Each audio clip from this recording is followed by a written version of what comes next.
Napakalaking biyaya ang dumating sa buhay ko.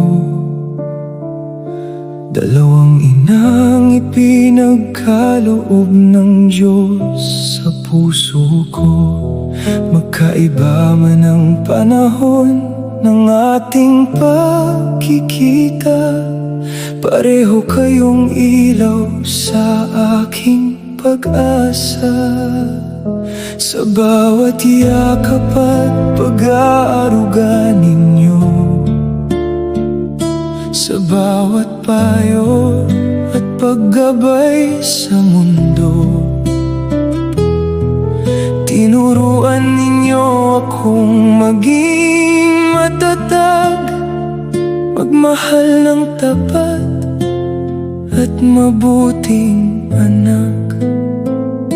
Walang kondisyon ang inyong pagmamahal, walang pagod sa pag-aalaga.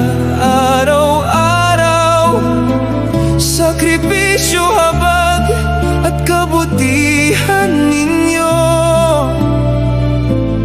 ang humubog sa taong ako ngayon. Dalawang ina, isang pagmamahal, dalawang pusong kailan may di mawawala. Kahit pinaghiwalay kayo ng panahon, sa puso ko'y magkasama magpakailanman. Araw-araw ko kayong kapwa namimiss, mga alaala ninyo'y aking iniingatan. Ngayon ay panatag ang puso ko, dahil kapiling na kayo ng Diyos sa kalangitan. Ang inyong karunungan at mga aral sa buhay, baon ko ngayon sa bawat aking hakbang.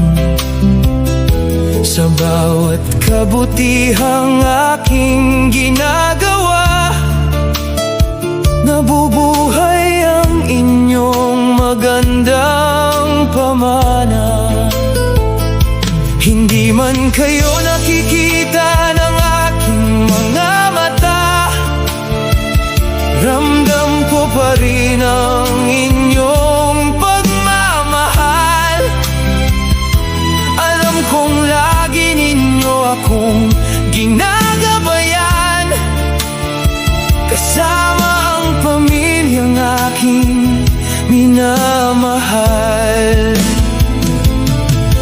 Kung muli ko kayong mayayakap balang araw, maraming salamat ang aking sasambitin. Salamat sa buhay at pagmamahal ninyo, na kailanman ay hindi kukupas sa akin. Dalawang ina, isang pagmamahal, kayo ang biyayang walang kapantay. Sa puso ko kayo ay mananatili, hanggang sa muli nating pagkikita muli. Mahal na mahal ko kayong dalawa, sa bawat panalangin kayo ang kasama. Dalawang ina, dalawang ilaw sa buhay ko. Habang nabubuhay ako, dadalhin ko kayo.